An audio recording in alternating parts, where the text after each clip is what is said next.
iwacho kanyo ni Kenya tunayoipenda, mano bende kama nitie ka utamaduni thoth iye ka kido kaachiel koda ka timbewa kaka oganda gibiro e yo mopogore opogore. Bende okinyi ma kawuono ka wantiere kana wasingo ni wadhi kawo ote 2-3 moko mantiere kar ka SMS line wane wako ni 2-3-600 iorogi to wasomogi kachiel kachiel. Wabedane kod odiochieng'ni makare ka wadhi alo nyasi mar utamaduni. Wayudane ote mantiere kar kanyo achiel kuom wacho ma David Owuoth wacho ni Cleophas asedonjo kendo Ramogi TV kendo wach mar utamaduni ber kabisa to ahinya kaka oganda ma joluo onego wasir kit dakwa, chiemo ma wachamo kod kit ngima wacho ni mane wadago kod kitwa gi timbewa. David Owuoth mano ka wuok ka Bondo Kasewe. Erokamano ahinya. Indi wacho ni Cleophas awinjo twak e yo manyangafu kikelo kod osiepna mana kendo alumni Mambita High director Mike Pundo mosnago kabisa ayie kode kendo network. Erokamano indi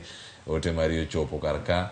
Joyman Brian wacho ni Cleophas mosna wendo an msani mar Ohangla upcoming artist penyna wendo to be wacho ni to bedo makie bada ma chope lekna mano bende nitiere kar kanyo. Wacho ni magi wende mating'o kido kod mano mar kitwa gi timbewa kaka oganda. Mano jathum mar Ohangla. Erokamano ahinya kuom ote mari Joyman Brian. Evangelist Jared Ochieng Makaselo wacho ni mosna wendo kawuono kero lernwa tiend utamaduni. Kere makoro lere pod wantie kar ka.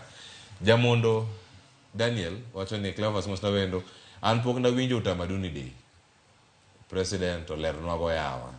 Mane wach mantiere kar kanyo kendo. Erokamano jamondo. Janeno machielo mokalo SMS ma en 2-3-600 wacho kanyo ni donjo e keny gi oganda moko wito kitwa gi timbewa kendo wito thoth marwa. Dibed ni luo kendore kegen de wang'eny ndi. Awor ote ntie kar kanyo ma bende chopo achiel kachiel. Ang'eni Michael Pundo ideko moko 2-3 mantiere kar kanyo jogo madwaro sir mopogore opogore mondo gina lek magi ochopo yo makare. Kokoyudo kanyo mar Joyman Brian akale ote moko bende mapod ntiere ka SMS mano okayudo thuolo mondo mawait kacha. Pundo Peter wacho ni embe ne chenro ka wacho ni so proud of you bro intiere chenro. Mano Meru.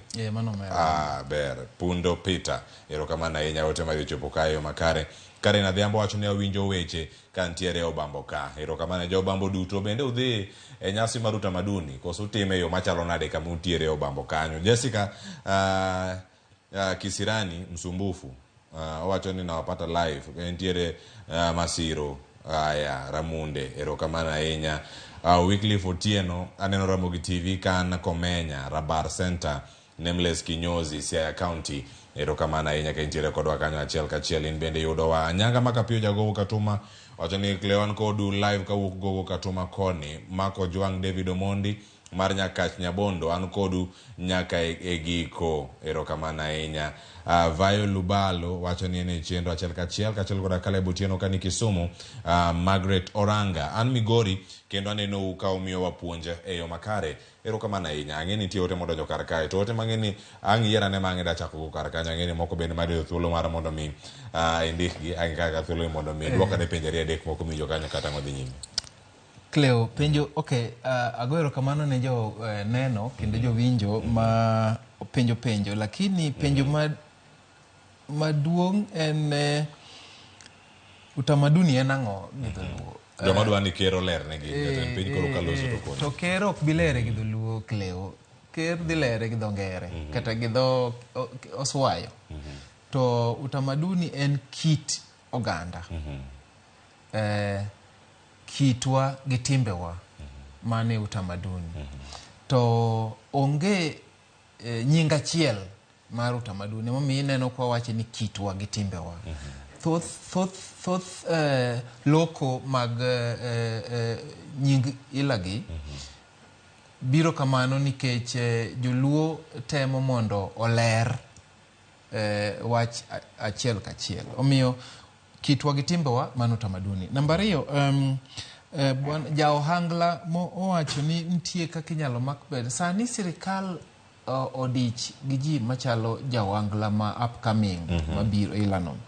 Kendo nitie chenro ma manyo jo man gi talent manie gwengewa mondo wane kaka inyalo konygi mondo bed jogo manyalo tiyo gi talent gi e yo makelo yuto ne gin ei program waluongo ni Talanta Hela Initiative. Omiyo jawangla dwani onyiswa ni to oae gweng' mane ae waburo tude gi jogo ma sani owuok mondo oyud omanji man gi talents mopogore opogore. Mano Joyman Brian dwoka kate oteno ka to ankoni ane kama gweng' mane ma intiere. Bwana moro owacho ni nyombo nyuomo nyiri mopogore gi nyiluo miyo wabedo ji matin. Owacho kaka donje keny gi oganda moko wito kitwa gi timbewa kendo wito thoth marwa. Dibed ni luo kendore kendgi kigin de koro wang'eny di. En paro ma isiro. Kosi wacho nade? Ok asiro parono. Nikech bedo ni inyuomo nyar kumoro ok monu bedo oganda luo mang'eny. Nikech kinyuomo nyar kamoro e kit luo mago nyithind luo. To uneno ka wuod luo moro nodhi loka moyudo nyar msungu moro monyuologo kijana moro. To nikech remb luo ok lal, ondiegni noidho ndege kachiel mobiro moyudo kuma ne wuon oae mong'e ni kare ka e gweng'wa. Omiyo remb luo kata en mane gweng' mane to pod biro duogo. Omiyo bedo ni inyuomo nyakumoro ok miwa lal. To namba 2, piny sudo mbele. Kendo gima wadendo gi dho ngere ni intermarriage yaro bedo kanyakla mar ogandni. Kendo medo kelo winjruok e kind oganda. To miyo bende pachwa yaore. Nikech koro kikelo nyal kumoro e gweng'u to ong'e kaka wadak e gweng'wa. To kodok thurgi to wacho ni joka joma beyo kabisa. Nikech kama e kagidak. Miyo ji kit oganda luo ng'ere oko molo kwa dole adola e luo ka kendo. Omiyo nitiere ber ma nyombo kuom ogendni mopogore mag luo kelo. To gima dagi kabisa ni kinyuomo oganda moro to miyo wabedo matin. Mano to mana yiero mar ng'ato owuon. Nikech kinyuomo nyar kumoro pod inyalo mana yoka nyithindo kaka idwaro. To bende jathumoro wacho ni nyathi biro gi sande. Koro nyakumoro bitami ni ok ibed gi nyithindo mang'eny. Ken kitu gi timbe nyithindo pod mana biro. Kamano. Oganda nyabedo ni wacho ni gigi lal kaluwore gi